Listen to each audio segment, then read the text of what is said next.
My name's Chuco Moreno. I'm from California, born and bred. I work in the tattoo industry, and I have for the past 20 plus years. But I'm also deeply rooted in my culture of the Chicano community. And so those two lanes, those two veins are where my passion lies. A little bit, I wanted to talk about, I guess, kind of for context, how we had met was I had filmed something with you well before I was ever in the tattoo game or knew anything about tattoos. So for me, this is really special because kind of now venturing off into doing these tattoos, you're definitely high on the priority of my list of people I wanted to film with. So I'm number one, grateful for you letting us in your house today and just giving us this access.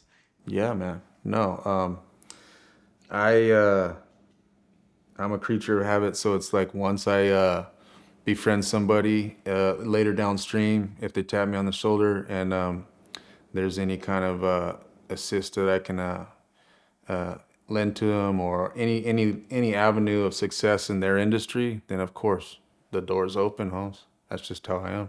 I appreciate that. First, because I had kind of learned a little bit about this by reading your book, was where does the name Chuco come from? It derives from the root word pachuco, which that's a descriptive label for the original. I'm Cholo. My era was the Cholo era, and the generation just previous to that was the Pachuco movement.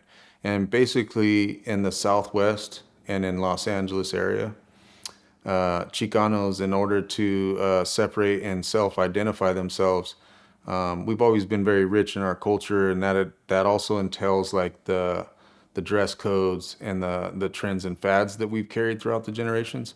So Pachuco was the zoot suit, draped. It was the aesthetic look and lifestyle that those Chicanos were living specifically from that era. And so moving up a generation or two into my upbringing, it was a common name that people people from that culture, from that lane would be, given. And when I was coming up, it was just it was the tail end of the '70s. So I was born in the '70s and grew up in the '80s and '90s. So that name was still floating around and was very affluent in the culture. And they just shortened it, Chuco, and so that's where my name comes from. Obviously, for you, your culture is kind of ingrained in you, not only on the tattoos you have, but just kind of who you are as a person. For those that maybe be watching this that have no idea, haven't have a clue about Chicano culture, what is a Chicano and what is Chicano culture mean to you? Chicano it's a STEM word that comes again. A lot of these phrases in modern day society, they're derivatives of past generations and past cultural experiences. They get handed down, and sometimes they morph, and they sometimes they're shorthand or sort of like a play on an original phrase. So Chicano, depending on who you ask, and there's multiple variants of the historic truth or this historic significance of that word.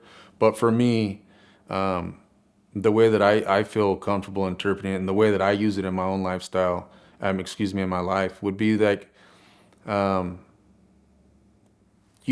Mexican Americans and our place in this country, our place in American history. It's very splintered, and it's a dual experience because we have so much passion and so much admiration for our roots and the motherland, Mexico, and all the all the experiences and all the heritage that comes with that. But we also are extremely proud to be an American and to live in America.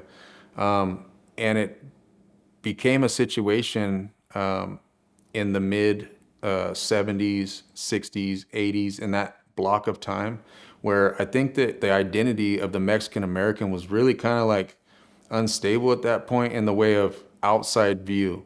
So like the greater public, it's like they're not really Americans and they're not really Mexicans. And so I think we strove to find our own like identity and our own place in the community that we were living in. And the American experience. And so it originally was some sort of it was a downgraded or an insultive term, but you can look throughout the history of Chicano people, and it's often been the experience that we may get something that comes across the table as an insult, but we just have this knack for repackaging it with charisma and just a sense of pride, and we adapt it into our own identity, and that's where I think Chicano, I think it originates from that. I think that no matter the obstacle, no matter the struggle, or whatever we're faced with, the opposition,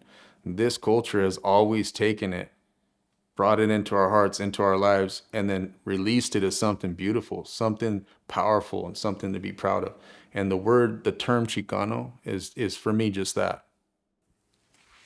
I love it. I think for a lot of people, when they think about cultures and tattoos being combined, I know probably Japanese comes to mind for a lot of people, Polynesian, tribal comes to mind for a lot of people. I would say that most people probably wouldn't put Chicano styles tattoos in that conversation. Do you think that should be in that conversation? And if so, why? I think it depends on the perspective of the people that are involved in that conversation. But I think globally that it would be agreed that a large portion of the foundation of modern day tattooing is derived directly from my people, from our history, from our culture. Any derivative of black and gray style tattooing done in the world today, at some point it was either influenced directly or abstractly from the original aesthetic of black and gray fine line tattooing. That didn't exist before our people. That's something that out of necessity and out of just the basic circumstances, the situations that we're in when we see tattooing for Chicanos is nothing new. This is something that we've been expressing ourselves with permanent markings on our bodies for eons, since pyramids. And the modern day expression of the Chicano or the neighborhood style tattoo is just it's the morphed version of that original desire to place imagery or significant images that represent the pride in our culture or social status within the community. So absolutely, I think that you wouldn't have modern day tattooing would be, I think it would be lacking in very it would be a really different outcome had it not be for the influence of the Chicanos and Chicano style tattooing. You know, black and gray, if you say that term today, it's because of the tattoo explosion in recent past years.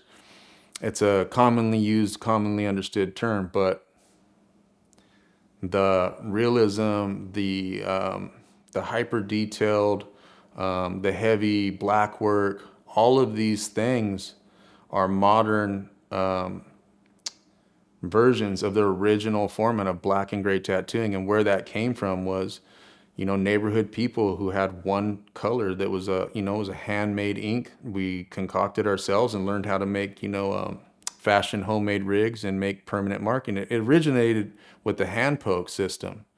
And then it evolved in later generations in the future of their tattooings into the rotary system of tattooing with a homemade tattoo machine. And when modern tattooing, something that would be like relatable or identifiable to what we're experiencing now, when that spread across the globe, you're right. There was a few communities who were being documented in their tattooings, and they were sharing information.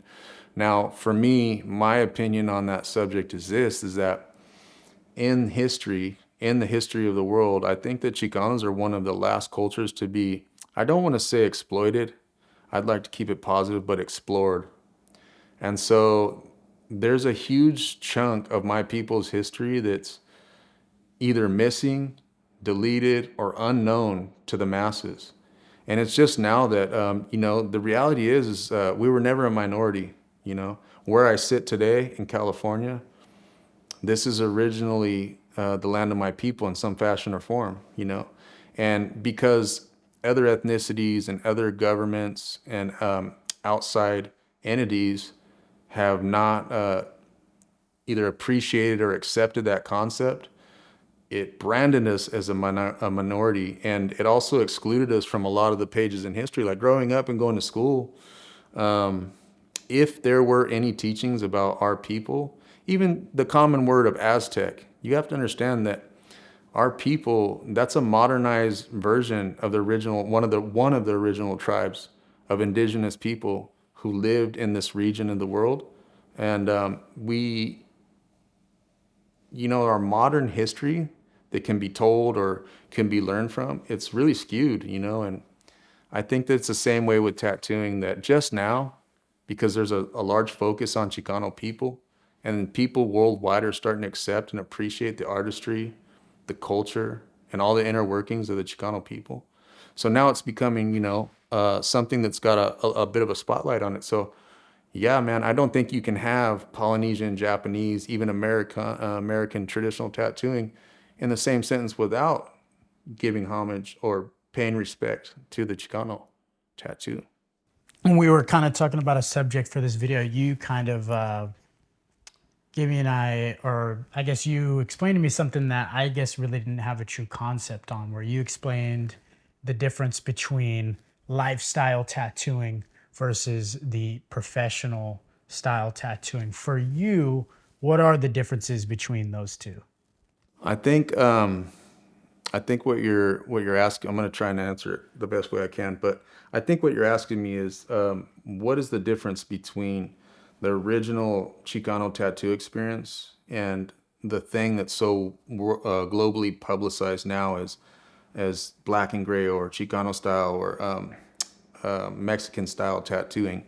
And in order to understand, or in order to give you a proper answer to that, you have to understand the history and the lineage of the act of tattooing within the Chicano culture. And before I knew anything about tattooing in the global sense, any history, any of the founding fathers, any of the imagery and the influence of where that imagery was derived from, I was already being brought up and experiencing tattoo within the confines of the Chicano community, because I'm a member of that community and I was raised in that experience. So I had already been a tattooer for a lot of my life before I ever did a professional tattoo.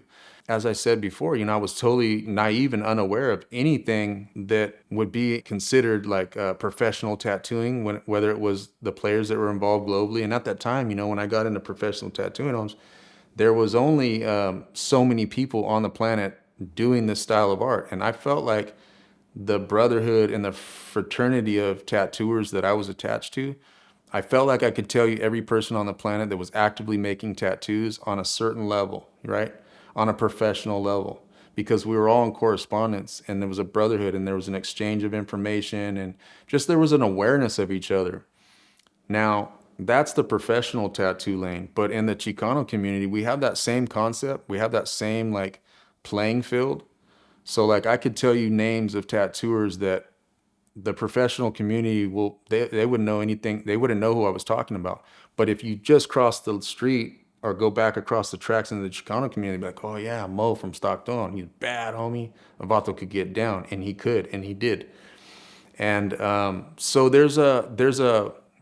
I want to say there's a gap in communication and there's a gap in information when it comes to tattooing in the Chicano community outside of the professional realm, as opposed to me tattooing now. I'm, a known tattooer in the Chicano community in the professional tattoo world. But even myself, when I entered to the tattoo world, there was only a handful, maybe three professional tattooers that were Chicano. And those dudes were interested in, they were so far along in their career that when realism and the interweb, the birth of the interweb and the ability to take new imagery from the interweb and adapt it into a tattoo pattern and offer to the community or to your clientele this higher version, this more realistic version of a tattoo, those vatos migrated in that direction. But for me, because I was so deeply rooted in my community and I have such a love and admiration for our ways and our aesthetics, our identity, our imagery, I had to make a decision at that time. Would I go on to, you know, excel my ability in tattooing to be another realism tattooer, a realistic style tattooer? This is a real question that I had to answer for myself. But I knew in doing that that I would abandon this huge historical identity and imagery that was founded by my people, my forebears. So with the moral compass that I have and the love that I have for my culture, it was a no-go, Holmes, for me. So I made the decision to stay deeply grounded in the original format of tattooing, the original imagery, and the concepts that come from this huge lineage of charismatic people and culture that I belong to. So for me, I think that all these years later, I've been tattooing so long and in the professional lane that I think people are really starting to grasp that concept and say, this dude, he held true and towed the line to this thing that quite possibly could have been like extinct. Because when I tattoo somebody, like somebody comes to sit in my chair, homes, they always have like a similar presentation. They're like, my Theo, my uncle, or my dad used to have tattoos and they look just like the ones you do. So there's this generational bridge that I'm making available to these people. And had I not done that, in my opinion, a lot of that artwork would have just faded away because there was this appeal for this newer modern version of that of tattooing in general and art in general, that the original neighborhood style tattooing, neighborhood Chicano style imagery that that I'm so enamored by, and the artwork that I continue to produce. There was a point right there where I seen a tilt and a offset and balance where this thing was almost looked down upon because it wasn't as good. That was like the consensus. It wasn't good, but in my heart, it was like it was the best. You couldn't get any better. And that art, it comes straight from the Cora, Homes. This is a thing that's been passed down. These stories that get told through these images, and it's a language. You know what I mean? It's like the carrying on of a spoken history. Within the indigenous people, within other like deep rooted cultural things. The way that they pass on history is through telling these stories to their children, so that it can make it through, because historically, people that come from cultures like mine, we don't have the microphone, Homes. This is a very rare situation. It's becoming more commonplace, but when I first started professionally tattooing, to put a camera in front of a vato like me or put a microphone and let me speak, it was like unheard of. And so you can see how the lines of history could get blurred. Some of the imagery could get lost, and it could also be like misinterpreted. These situations that we're in right now, and these opportunities, they allow me, a direct descendant and somebody who's actively a member of the real Chicano movement, to say the truth so that it exists. You dig what I'm saying? So that future generations can look back and be like, Davato, laid it on the table, so that we can circle back after the trends and everything happens. There'll always be this like map back to our roots, to our heritage. And so that doesn't die. And that's really important to me in tattooing and in my personal life. I love that because I think it kind of, and obviously I know this is not your first rodeo. You've talked about these subjects a lot, but I think like to me, that's one of the really cool parts is because, you know, I find the history, I find your story extremely interesting and I know others will too, but they don't even know. I'm lucky enough to have met you, you know what I mean, to have some dialogue with you. I'm hoping that this in this video and the content that we're able to make is able to educate those people that otherwise wouldn't have ever had an idea. You had mentioned obviously the entire concept of you know doing and sticking to those roots and sticking to those styles of tattoos. You have a quote, and I don't want to say your quote for you, but when you talked about bringing, your traditional tattoos to modern day, what is that quote that you normally go by? Oh, you talking about the old school tats for a new generation? Um, that's just an ideal that I put into a short slogan to try and encompass or try and encapsulate that idea of, because Chicanos, and the Chicano lifestyle, you have to understand the history of this thing in order to be in context. So it's like we have all this lineage, right, that happened up until the point of the the like the millennium, like 2000s. I was in 2000. I was in heavy transition in my personal life because I had made the decision to no longer commit crime. I had walked away from a lot of dysfunctional life practices and life situations, and I had also entered into the professional tattoo lane.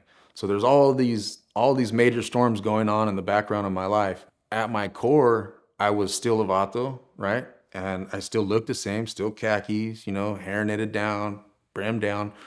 But there wasn't really anybody else in the millennial community or in the society that I was living in that still held on to that. Like vatos, because of how do I say this without getting too deep in a different direction? There's different aspects of the Chicano experience. The one that I was attached to was the Cholo experience, which has a lot of like, it has some dark undertones. There's incarceration, there's gang affiliation, there's violence in the community, and there's all these things, right?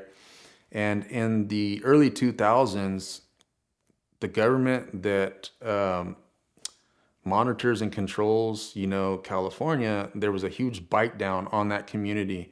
And so a lot of dudes ran for cover, and a lot of dudes, they switched up their appearance, their lifestyles. A lot of them went away. They were just, for lack of a better term, they were locked up. They were incarcerated behind these lifestyles and these choices, life choices that we were all making at the time, which were, these were things that we had inherited from the generations previous. And so my point being with that comment, with those comments, is that all of a sudden it felt like I was standing alone in the world, and I was like the only vato, because I was free. Number one, I was still in society. Number two, I wasn't functioning like in the underbelly of society anymore with the clica, with my barrio in that way. You know what I mean? And so I made this attempt at a normal life, right? The white picket fans, almost.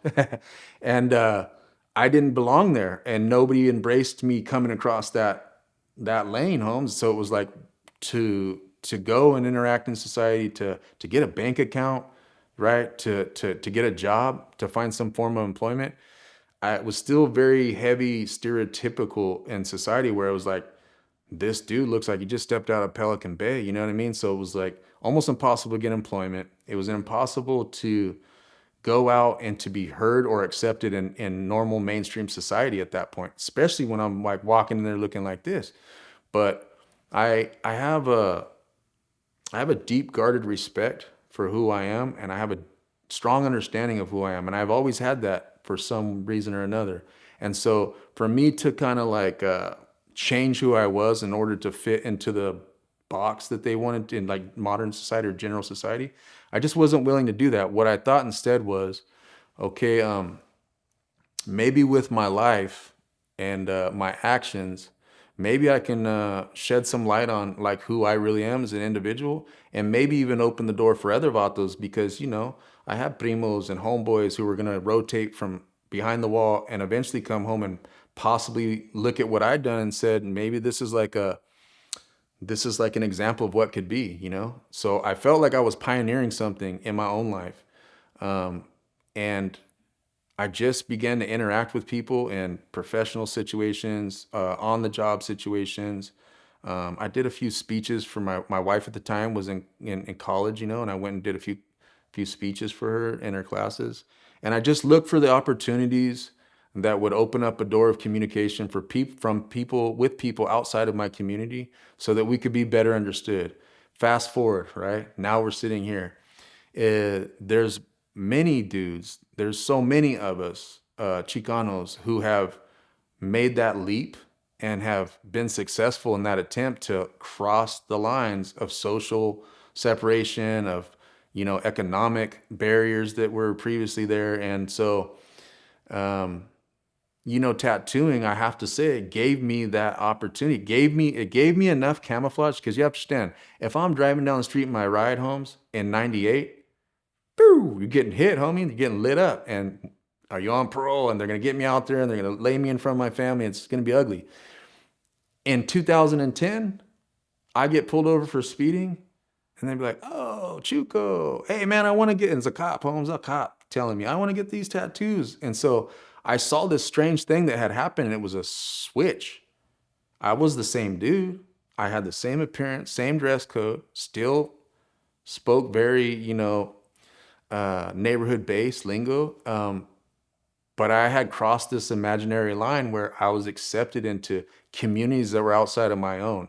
So I started to see these opportunities daily in my life that were like popping up where I could continually like bridge the gap and open up dialogue and open up the eyes of people, like I say, outside of my community. And I just think that because I was a part of something like the magical industry of tattooing, which was all of a sudden, it was no longer significant only for gang members and pirates and all these people who had enjoyed the art of tattooing for so long. It was like housewives, professionals, people in the entertainment industry. People just lost their mind over tattoos, and I just happened to be this vato who was there at the right time and had enough clear mindset to be able to navigate that terrain and build something. And I ended up, building a career in the tattoo world, and that's just opened up countless opportunities to explore new relationships and new futures for myself and everybody behind me. It's not uncommon to walk into a tattoo parlor and to see brown people practicing the art of tattooing professionally. When I first came in, that was like I was the only one. You had the homeboy Freddie Negrete down there in LA, right? And a handful of other dudes, a very small group of dudes who had made it into the professional lane. But everybody else was Caucasian or from some other ethnicity, but absolutely not from the neighborhood. That was a very rare thing. What that did was it was a curse and a blessing. It was really hard to get into the, let's just say, into the fraternity of the tattooers that existed and who were like the gatekeepers of this thing. But if you did that, which I did, and I want to just say, how much love I have for the dudes who gave me a chance, because when they did that, it was like, oh, because they were aware of our community and our culture's imagery. Because tattooers are like little wizards, Holmes. They'll sit in their cave and they will just pour over imagery, all sorts of imagery. When you're a tattooer, you look at a label on a packaging from something on the shelf, and you see a tattoo in some form in that insignia or that imagery that's on there. And so we're constantly scanning our environment for new images and new concepts to pull into the tattoo world and produce this new tattoo image that didn't exist. Well, it was really similar in the tattoo world with my culture's imagery. Like they knew some of the stuff, but it was very taboo. There was this huge stigma around it that, you had to be very careful when you put anything that looked Mexican, because dudes are getting murdered day and night who wear these same types of tattoos. So the tattooers didn't really want to put it on people on a large scale because they didn't really know the meanings of these things or the repercussions of wearing or giving these tattoos. And in our community originally, these were badges of honor that were earned. And a lot of them were insignias that identified certain groups and certain regions. And so there was like this kind of a shark pool that you had to navigate through with images. And to this day, like I knew this early on, I was aware of the fact that I would produce tattoos that were based in my community's culture, but I would always divert from anything that could be misconstrued as gang related or offensive to one side or another or to other ethnicities. I always wanted to try and do a really good job of keeping the presence of my imagery and the tattoos that I provided to the public on a really positive. I wanted to show the beautiful side of Chicanismo. You dig what I'm saying? And try to like exclude all the other more like danger zones or pitfalls in the culture. And so, yeah, it was like for tattooers, they were like, we have a real vato. You know what I mean? This dude is, you look at him, Holmes, and they were so geeked up and great. They were like, this is tight. And I was equally as excited because I was like, damn, I no longer have to dig a ditch. I don't have to be a slave uh, laborer for some company who could care less about me, will hack me at the knees anytime I don't serve them in some fashion or another.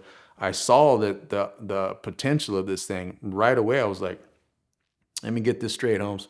So you're telling me that I can still be a vato, I can still live my life the way I choose to, and I get to do my tattoos and art, and I get paid for this?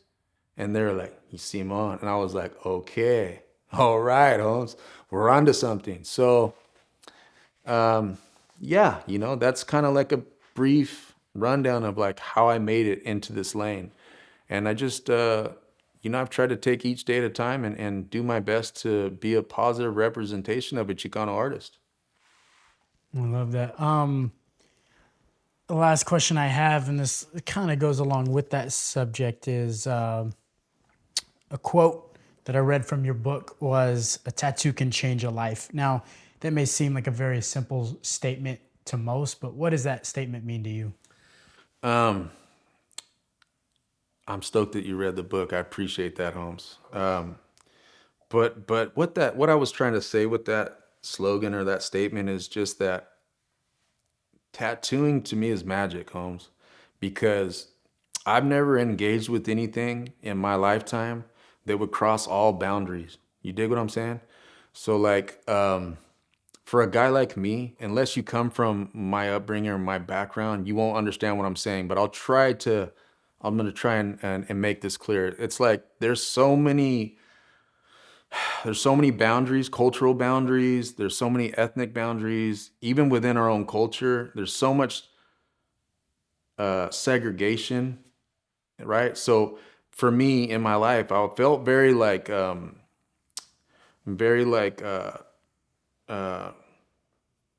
kind of like herded into this certain lane, and I couldn't move, maneuver, or I couldn't experience life through any other lens.